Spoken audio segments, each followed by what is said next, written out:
Bonjour, dans ce tutoriel nous allons voir comment on crée une actualité. Donc il y a un premier tutoriel qui explique ce que c'est une actualité, donc on va aller directement à la création. On se trouve dans une mission, dans une région,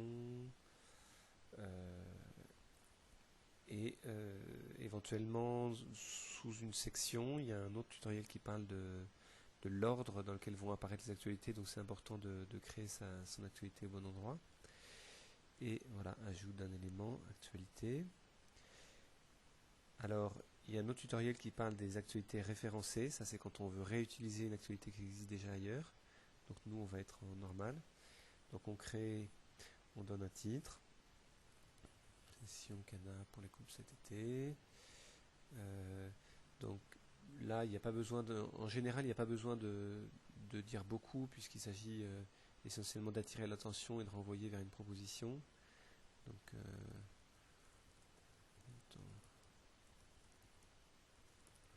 voilà, quelque chose comme ça. Et puis, on a la possibilité d'un texte riche.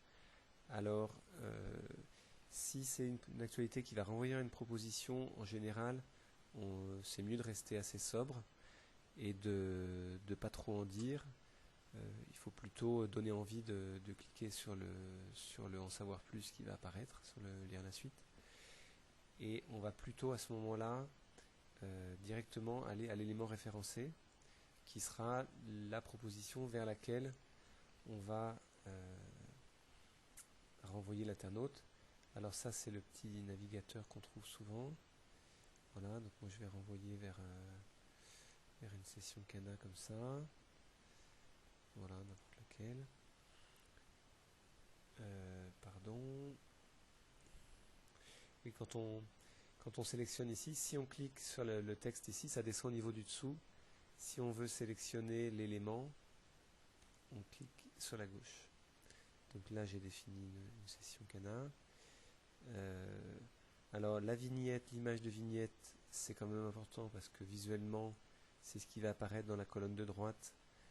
Donc le système n'oblige pas, mais je dirais que c'est vraiment nécessaire d'avoir un petit élément visuel. Et voilà, ça va habiller la page, ça va donner envie de cliquer. Et vu que c'est le but de l'actualité de donner envie de cliquer et d'aller plus loin, il faut bien un petit visuel. Et éviter vraiment les formats portraits verticaux, voilà, pour que ça tombe bien. Donc là je vais trouver voilà, un petit couple comme ça, on met une date. Alors ça c'est un champ qui est assez informel, hein, puisque on peut mettre un peu ce qu'on veut. Si on annonce quelque chose qui est dans longtemps, on peut mettre été 2015. Si c'est une session précise, à ce moment là c'est mieux de mettre les vraies dates, puisque c'est ce qui va attirer aussi l'attention. Voilà.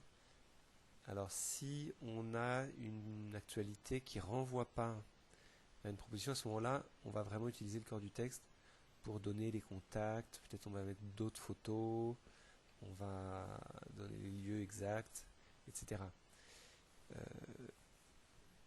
Avec un éditeur de texte riche, comme vous savez l'utiliser. Voilà. Et puis enfin, pour le mode édito, il y aura un tutoriel spécial pour ça.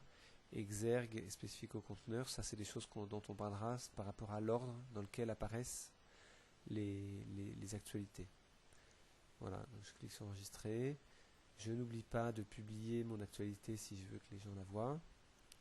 Et donc elle apparaît en haut à droite, alors en fonction des règles de préséance. Et je vais pouvoir voir ce que ça donne.